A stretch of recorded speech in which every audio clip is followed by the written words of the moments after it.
Simbingelele-ke sinamukele kwi-Reactive One Stories, igama lami uNelo. Uzobezwa i-comment section uzothi uqokelani isikhindi, awukho professional.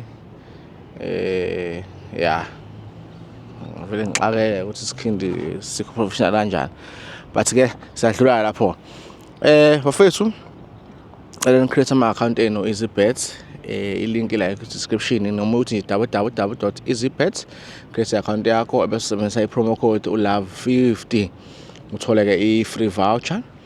Uthi noma u-recharge mhlawumbe ngo-R100 base deposit uthole 150 just bonus ngo-creator nje. Uma ngabe udliwe every week Monday uthola u-15% cashback of yonke imali oyidliwe. If usibheje mhlawumbe ngenza isibonelo-ke nge-1000 uzothola R150 uphinde ubheje futhi ngawo, kube mnandi kube nje. Ya sisi wami, angikubingelele ngikwamukele kwi-Reactive One Stories. Uyaphila? Yebo, siyaphila njani? Siyaphila. Ya sayithola email address yakho. Okay, email address noma i-email sayithola email yakho sisi. Usebenzise le email address la usibhalela washiya nenamba yakhe ukuze sikwazi ukuthi sicommunicate naye kalula. Buka nje usizo wafika lekhaya. Usisi-ke ukhuluma ngokuthi ukhule nogogo wakhe ogcine eshona ngokushiswa ngethaya umphakathi ngoba bethu uyathakatha naye wagcina esethakatha. Ngokungale ngichaza kakhulu angizwe ngaye sisi. Awusichazele, asiqale indaba lakho nje, kwenzakalani? Lento le inzima kakhulu mfethu. Ya inzima kakhulu ngoba lento le iqale ebuncaneni bami. Okay. Iqale ebuncaneni bami elokane ugogo kuwumuntu onyama nambani ongazuthi abamthanda endaweni nje yabo emphakathini. Kunalamagama ukuthi kuthiwa uyathakatha. Kuwukuthi-ke mina bengisayingane angiyiqondi lento le eshiwoyo, yayibona. Angiyiqondi kodwa manje kunezinto angithumayo zona yena ukuthi angihambe ngiyokwenza laphaya, ngifike ngibeke laphaya noma ngifike ngivuthuze lapha kuboka abani, yayibona leyo nto. Athi ubheke bangakuboni, ngihambe futhi nami ngiyenze leyo nto. Yaya nje ngokuthi ikhula nami. Kwaba into kanjalo-ke, kwahamba isikhathi nje. Kwayinto vele nami sengiyazi ukuthi into eyenziwayo la. Bathe makuhamba isikhathi kusho ukuthi kwakhona omunye umakhelwane, yabo. Ngazi kusho ukuthi wathi waya kobhula somewhere.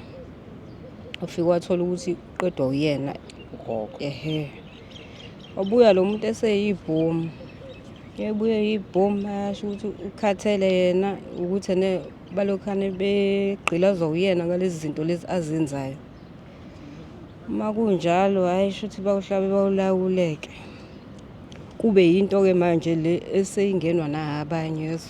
Ukuthi baningi vele nabo ba-affecteka abanye. Bayathola ukuthi lento le uyena umuntu obaqedayo la endaweni.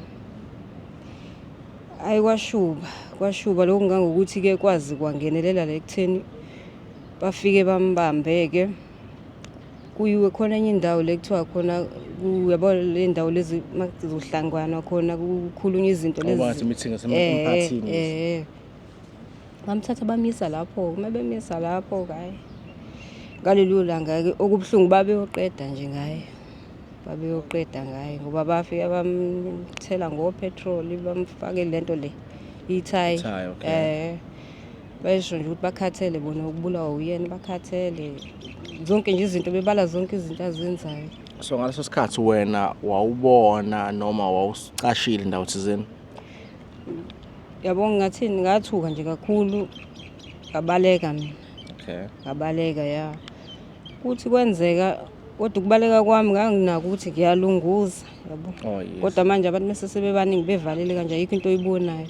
Ngabona sengibona nentuthu nje kanje bayamemeza benza yonke lento le. Washona ugogo. Meshona khona umuntu waboshwa? Akekho waboshwa ngoba manje lento bebenza bebaningi, yabo. Okay. Akekho waboshwa.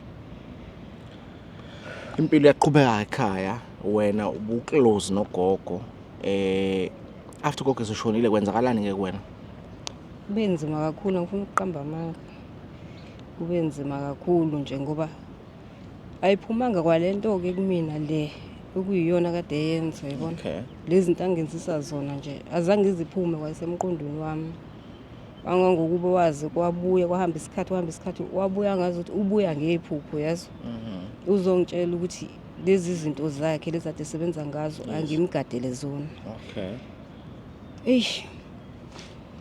Kwanzima ke kodwa ke vele nami into engiyaziyo impilo yala ekhaya ngaqhubeka ngangena lapho kuleyo nto. Nabo uvele ungelilanga ukuyiphakele ubuzazi nje.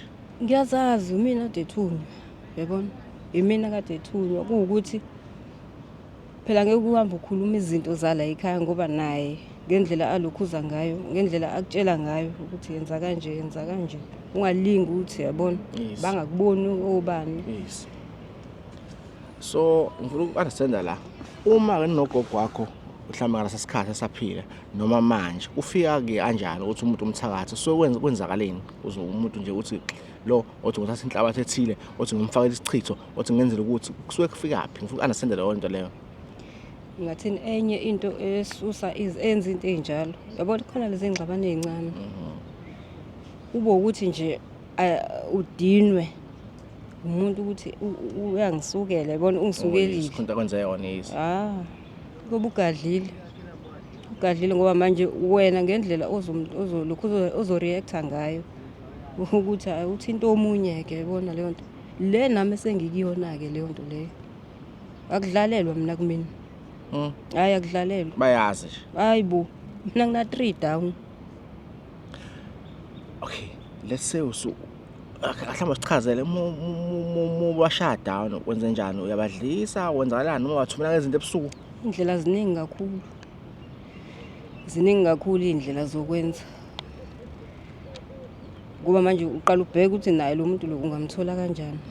Ziningi nabafana abafishane bakutshela ziningi indlela zokubathola bese umuntu eshonile ufika kanjani ke wena uphatheka kanjani wena. Ngithi phela mina bengimfundisa isifundo ukuthi angabe ungijwayela kabi usesifundile nje bese eshonile. Kanti manje leyo nto le akuyona impilo.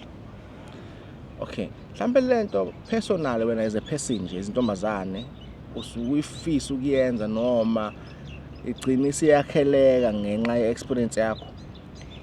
Into egcine yakheleka hayi ngoba kuukuthi into osukuyifisa yabo sekumane nje kuvuke leyanto ukuthi ngiyazi mina vele ukuthi ngizomenza njani mangabe umuntu engenza kabi uyayibona lo nto kunokuthi lo ngimzonda ngimbukela kude ngimfundisa isifundo.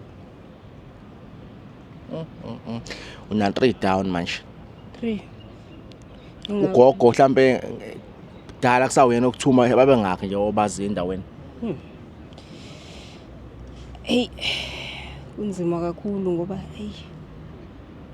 abanye ubone nje umuntu egula mhlawumbe uvukela umlenze ungaka kodwa uyazi ukuthi uwena kade uthunyuka kwathiwa mbothela lapha esangweni lakhona.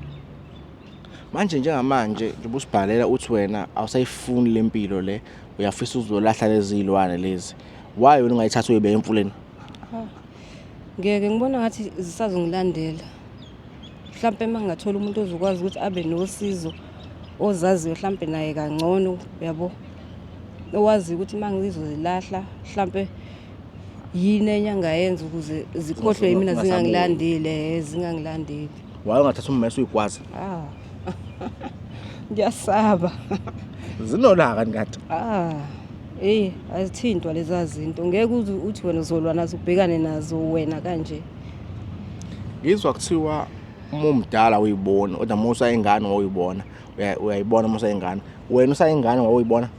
Bengiyibona manje uyazibona. Ngiyayibona manje ngoba kunalendlela le angixhumanise yena nazo. Kunalendlela le angixhumanise nazo ukuthi uma kwenzeka wangayiphakela ngesikhathi sokuphaka kwaso ziba nolaka kakhulu kufunakala yonke into uyenze ngendlela nje ifanele nalo uyalelwe ngayo. Manje wena uzokwazi ugcina ube nayo umkhwenyana noma unaye wenza kanjani indaba zobudlelwane ngoba phela unezinto oyigadayo oyiphakelayo. Akukho lula kubi lula zinesikhwele ngoba zona zifuna unake zona zinesikhwele zona zikuvikele. manje endaweni akaze bafike bakubize ngomthakathi nawe njengoba ugogo umthakathi akaze usabe wena ukuthi mhlambe nawe bokushisa ngethaya.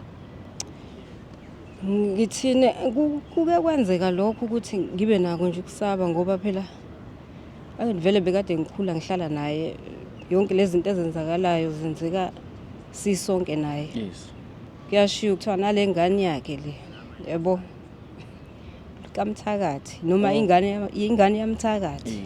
Yes. Kwayona vele uthuma yona bakhona abanayo leyo nto leyo ukuthi uthuma mina ubethuma mina angazi noma bayifila noma kanjani yabona Noma babona ukuthi beni-close naye njengomzukulu nje. yebo Uma wakho yena i-relationship yakho naye hayi yena akufananga nakuyena akufananga umuntu mina besisondelene kakhulu naye uyena ngoba ukhuliswa uyena vele. Kanti usekufundisa i-technology enzima kakhulu. enzima mfethu enzima ngalendlela leyo ongenayo entweni ugcina ungazi ukuthi uzophuma kanjani. Wena waye ungafundisa omunye umshini nezilwane wena? Ngeke angimfiseli omunye umuntu ngoba nami isingixakile angisayithandi. Okay. Ngiyaqala ukuthola umuntu ozokhuluma ngobuthakathi. Sazi ubuthakathi endawo manje nezilwane kodwa sikaze size. Ubaba unemfene ugibela imfene yabo into kanjalo. Ngiyathemba abelaphi bendabuko ngibezwe bethi bona izinto bayayikhipha bayithathe ayithwebula umuntu sisebenzele yena. Ngiyacanga ukuthi nezakho abanye bakhona abangayijabulela ngizobuza kwabe ngibaziyo nabazobuka bazosho cha mina ngiyabafuna abafana ngicela ukuzobathatha beze bazobathatha ngoba bakhumbule nje. Ngoba bakhumbule nje basebehasekho. Hayi ngeke yabo njengamanje ngoba ngiyacabanga ukuthi ukukhula lokho ukuthi ngize ngicabanga ukuthi manje sekwanele manje. Nawe sokuphila impilo nomanje yangumuntu. Sekwanele and lento le beyenzeka ngingaboni. Mina ngibona ngazuthi yonke into right lento engiyenzayo yonke nje i-right kodwa manje ngiyabona manje ukuthi ngiyabona ukuthi hayi akuyona impilo le kahle hle. Shothi mangase ngithi mina ongenzele labafana laba bahambe bayongishelela intombi ngayenza ngangiqoma intombi. Noma bayalwa kuphela bona basuke bezothatha kuphela abenze okuhle. Awungazi ukuthi umsebenzi wabo omkhulu yabo ukwenza okubi. Bagudi kakhulu kukhona. Bagudi kakhulu kokubi ke bona. Bayathakathela nje. Uyabona nje mawuzothi naye ngiyangihlupha. Manje ubaphala ubaphakelana ngoba ngizothola ukudla badla amasi. Amasi. Ngihlezi uvuba amasi ngophuthu. Amasi nje iwona ngaphili kufunakala ngaphili. Iwona ngaphili. Manje uyasebenza wenzakalani ubondla kanjani wena? Mina ngiyayisebenza. Okay. Ingakho kubalula ukuthi njalo nje ngiyadayisa ngomuntu odayisayo. So kubalula ukuthi njalo ngizowathola ngizoba nawo. Kodwa kufanele ngabe vele abenza lafana abantu balanda imali manje laba bathatha kuphela abayilanda ngisho imali laba. Hayi bayahluphekisa laba bayilanda imali bakulethela inkinga zodwa nje. Kahle kahle kuba bayilethe imali ngaba abahambisi.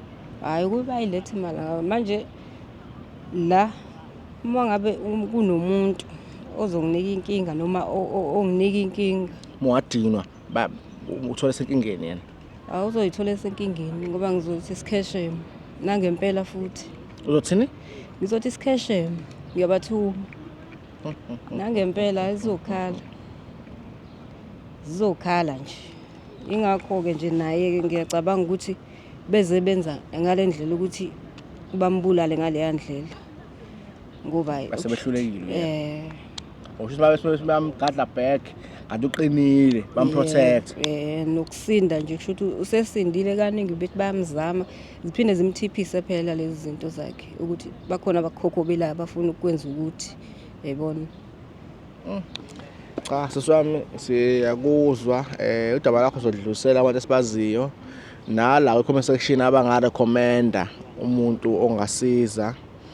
Mina sengijabulela le information esitholayo ngathi nomphakathi nje ethi large uzofunda into ejulile efihliwe usuzoyithola manje ke kuningi abazocosha abantu ngokuhlukahlana kwabo. Nje asibonga kakhulu ngesikhathi sakho sizokusamela lapha endabuko. U2+2 ke uyabathanda abafana abafishane. Unabo lapha kwakhe. Mhlambe nje uzothi hayi othi ngibathathe laba noma mhlawumbe uthi usamnguni uzofuna ukubathatha laba. Noma usithole khona inyanga zami la engithembe kakhulu. Sinamandla. Kodwa ke ngizoke ngikhulume nazo ukuthi hey naba abafana laba abafishane kodwa manje bona bathatha kakhulu laba specialize ngokuthakatha yabo. Ababafuni yini. Bathi nje ngiyabonga kakhulu ngokubuka le video, ni subscribe and like, ni share, ni create ama account eno EasyBet, ni sebenzise promo code LOVE50. Kube mnandi futhi sibheje sibe nemali sibe nje ya ngithi nje till next time. Oh, before ngithi next time. Buya mina ngiwine imali nga EasyBet bafethu. Bafethu siyabonga ukuzaka ngithi till next time. Stay blessed.